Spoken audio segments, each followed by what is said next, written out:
이번 주 헤르만의 서재에서 함께할 도서는 원싱입니다. 첫 번째 시간으로 제가 가장 감명 깊게 읽었던 원싱의 9장을 읽어드릴까 합니다.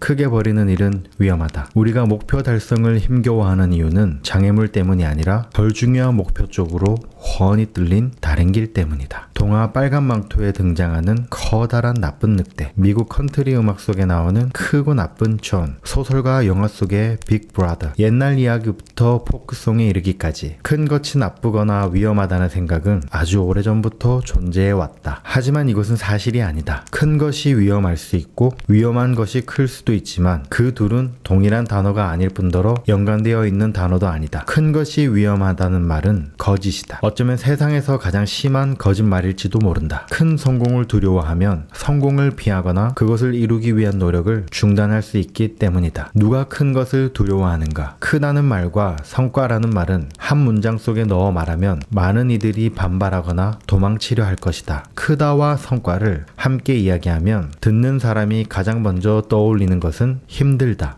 복잡하다, 시간이 오래 걸린다와 같은 이미지일 것이다. 그들의 의견을 종합해보면 큰 성과에 이르기까지는 힘들고 복잡한 과정이 필요하다는 정도가 될 것이다. 또한 그들이 느끼는 감정은 위험을 감당하기 버겁고 두렵다 정도일 것이다. 어떤 이유인지는 몰라도 커다란 성공은 자신을 짓누르는 듯한 압박과 스트레스를 가져오고 그런 성공을 추구하다 보면 가족, 친구들과 보낸 시간을 빼앗길 뿐 아니라 결과적으로는 건강까지 잃을 것이라는 두려움이 팽배해 있다. 큰 성공을 이룰 권리가 자신에게 있는지 확인하지 못하거나 노력을 기울이다가 실패했을 때 어떤 일이 일어날지 두려워하다 보면 머리가 핑핑 돌 지경이다. 이런 생각 모두가 크다는 개념에 거부감을 일으킨다. 신조어를 하나 만들자면 메가포비아, 큰 것에 대한 비이성적인 두려움이라 할 수 있겠다. 큰 일에는 위험이 따른다는 생각을 가지고 이를 두려워하면 사고의 범위가 점점 작아진다. 궤도를 낮게 잡는 것이 안전하다고 느끼고 지금 이 자리에 그대로 머무는 게 신중한 선택 같기만 하다. 하지만 그건 사실이 아니다. 큰 일을 두려워하면 작은 사고가 당신의 하루를 지배할 것이고 큰 일은 결코 현실이 되지 않는다. 큰 생각이 만들어낸 4억 달러 기업, 지구가 평평하다는 믿음 때문에 얼마나 많은 선장들이 돛을 펼 기회를 놓쳤는가. 인간은 물속에서 숨 쉴 수 없고 하늘을 날 수 없고 우주를 탐험할 수 없다는 생각 때문에 얼마나 많은 발전이 늦춰졌는가. 역사적으로 우리는 우리의 한계를 추정하는 실력이 형편없었다.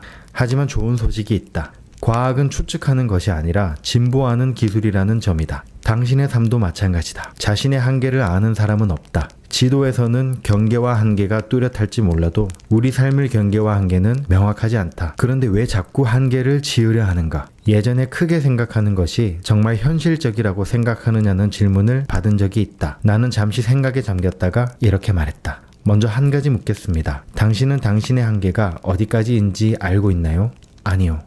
그러면 첫 번째 질문이 필요 없는 것이 아니냐고 대답했다. 닿을 수 있는 궁극적인 천장의 높이가 얼마나 되는지 아는 사람은 아무도 없다. 그러니 그것에 대해 걱정하는 건 시간 낭비일 뿐이다. 누군가 당신에게 일정 정도 이상의 성공을 거둘 수 없을 거라고 말한다면 어떻게 하겠는가? 절대 닿을 수 없는 한계를 미리 정해두라고 한다면 당신은 어느 수준을 택하겠는가? 높은 것? 아니면 낮은 것? 말 안 해도 그 답은 이미 알리라 생각한다. 이런 상황에 처하면 우리는 모두 같은 일을 할 것이다.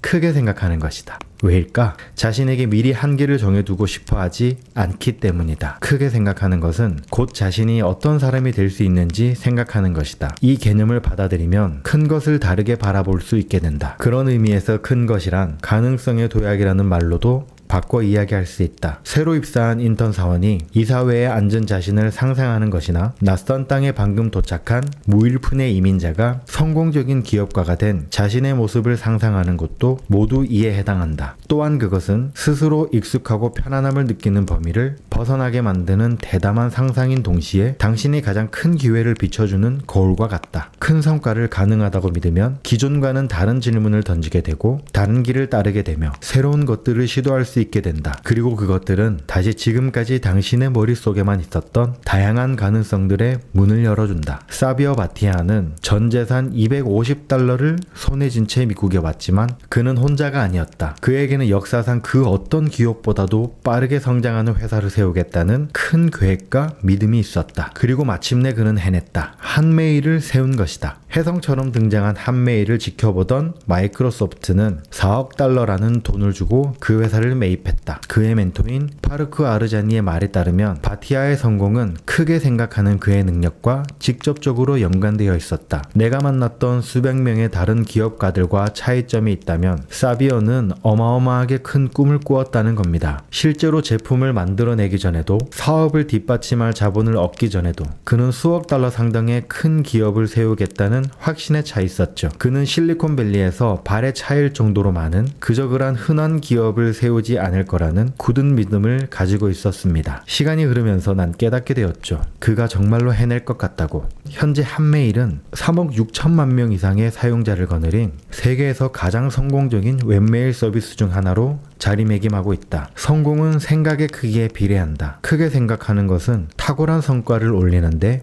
빠져선 안 될 필수 요소다. 성공하려면 행동이 필요하고 행동은 생각을 필요로 한다. 하지만 여기에는 한 가지 조건이 있다. 커다란 성공의 발판이 되는 행동은 큰 생각에서 비롯된다는 점이다. 이러한 관점에서 보면 크게 생각하는 것이 얼마나 중요한지 잘 알 수 있다. 모두에게 주어진 시간은 같고 열심히 일하는데도 한계가 있다. 업무 시간 동안 무엇을 하느냐가 성과를 결정짓는다. 그리고 무엇을 하느냐는 생각에 따라 정해진다. 우리가 얼마나 크게 생각하느냐는 얼마나 높은 곳까지 이를 것인가를 결정짓는 발판이 된다. 이렇게 생각해보자. 난이도에 상관없이 성과는 당신이 하는 일과 그것을 하는 방법, 그리고 누구와 그 일을 하느냐에 따라 결정된다. 문제는 당신을 일정한 성취 수준까지 데려다주는 무엇을, 어떻게, 누가의 결합이 자연스럽게 다음 단계의 성공을 위한 결합으로 바뀌지는 않는다는 점이다. 어떤 일을 제대로 끝마쳤다고 해서 언제나 다른 일을 더 나은 방식으로 할 수 있는 기반이 생기는 것도 아니고 한 사람과의 관계가 자동적으로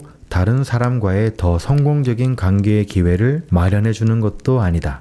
안타깝게도 각각의 모든 일이 다음 단계를 위한 일들의 초석이 되는 것은 아니다. 무언가를 한 가지 방식으로 하는 법을 배웠다면, 그리고 맺고 있는 인간관계가 한정적이라면 더 많은 것을 성취하고 싶은 마음이 생기기 전까지는 그것만으로도 충분할 수 있다. 하지만 그때가 되면 비로소 뚫고 올라가기 너무 힘든 인공적인 성취의 천장을 만들어 놓았다는 것을 깨닫게 될 것이다. 사실상 자신을 상자 안에 가두어둔 셈이다. 하는 일과 일을 하는 방법, 함께하는 사람들 모두를 생각할 수 있는 최대치로 생각해보라. 상상해보라. 끝을 모를 정도로 큰 상자라면 아마 평생토록 그 어떤 벽에도 부딪히지 않을 것이다. 자신의 커리어나 사업을 재창조하겠다는 사람들의 말을 듣다 보면 자신을 가둔 작은 상자 때문에 그런 결심을 하게 된 경우가 많다. 오늘 만드는 상자가 내일이면 당신에게 더 큰 힘을 줄 수도, 당신의 움직임을 제한할 수도 있다. 그것은 더 높은 수준의 성공으로 가기 위한 발판이 될 수도 있고 상자가 되어 당신을 그 자리에 가둘 수도 있다. 크게 생각하는 것은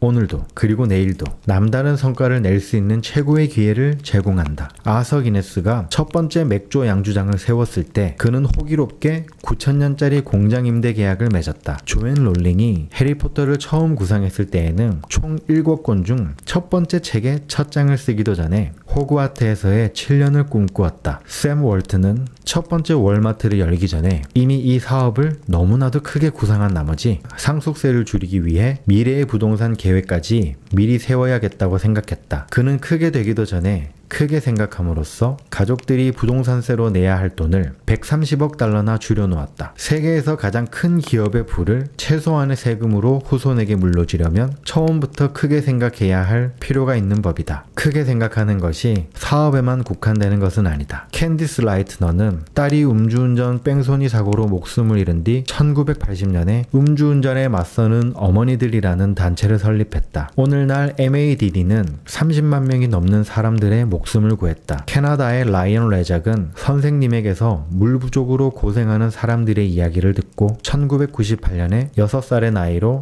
아프리카에 깨끗한 물을 지기 위한 운동을 시작했다. 오늘날 그의 단체인 라이언스웰은 16개국에 75만 명이 넘는 사람들의 생활 환경을 개선하고 위생적이고 안전한 물을 제공하고 있다. 데릭 카용고는 매일 호텔 방마다 새로운 비누를 비치하는 것이 얼마나 큰 낭비이고 거기에 어떤 가치가 숨겨져 있는지 깨달았다. 그래서 2009년에 세계 비누 프로젝트를 시작하여 호텔에서 쓰고 남은 비누를 재활용해 21개 국가에 25만 개 이상의 비누를 제공했다. 이는 최빈국 사람들이 손을 청결하게 씻을 수 있게 함으로써 유아 사망률을 낮추는 데 일조하고 있다. 커다란 질문을 던지는 건 언뜻 겁이 날 수도 있다. 커다란 목표가 처음에는 닿을 수 없는 것처럼 보일 수 있다. 하지만 처음에는 말도 안 되는 것처럼 보이던 일이 막상 시작하고 나자 생각보다 쉬웠음을 깨닫게 된 적이 얼마나 많았는가. 때로는 일이 상상했던 것보다 쉬울 때도 있고 때로는 생각보다 훨씬 힘들 때도 있다. 바로 그런 때 큰 성과를 올리기 위한 여정에서 자기 자신도 더 커진다는 사실을 깨닫는 것이 중요하다.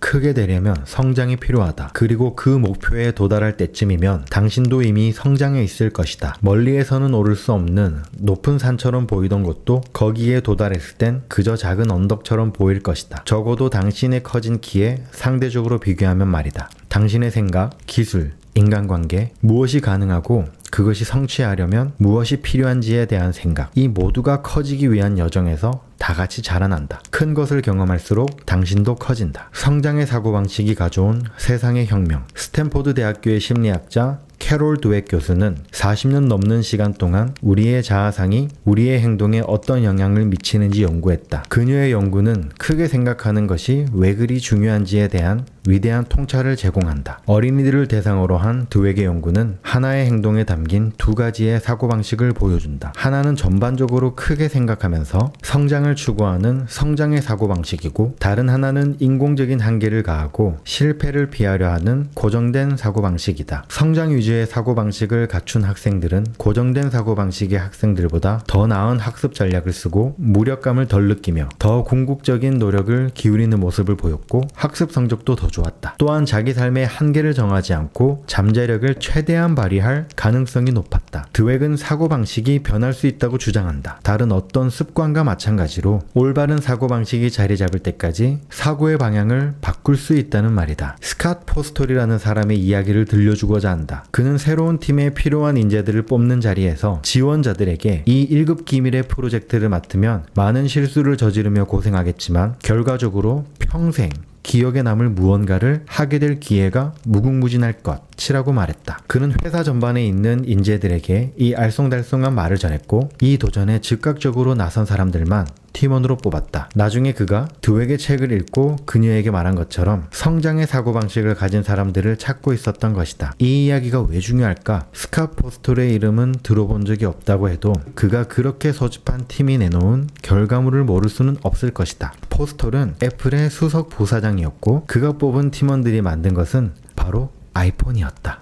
내 안의 거인을 깨우는 법. 큰 것은 곧 위대함, 남다른 성과를 상징한다. 큰 삶을 추구하라. 그러면 당신이 살 수 있는 것 중 가장 위대한 삶을 추구하게 될 것이다. 위대하게 살려면 크게 생각해야 한다. 또한 당신의 삶과 당신이 잃은 것들이 위대해질 수 있다는 가능성에 마음을 열어야 한다. 성취와 풍요는 올바른 일을 하고 어떤 제약도 두지 않을 때 나타나는 자연스러운 성과물이다. 큰 일을 두려워하지 마라. 평범한 이류에 그치는 것을 두려워하라. 재능의 낭비를 두려워하라. 삶을 최대한으로 살지 못한 것을 두려워하라. 큰 일을 두려워하면 의식적으로나 무의식적으로 그것을 피하려고 애쓰게 된다. 그러면 미약한 결과물이나 사소한 기회를 향해 달려가거나 큰 것들로부터 도망치게 될 것이다. 작은 생각으로 삶까지 작게 쪼개지 마라. 크게 생각하고 목표를 높게 잡고 대담하게 행동하라. 그런 다음 삶을 얼마나 크게 만들 수 있을지 보라.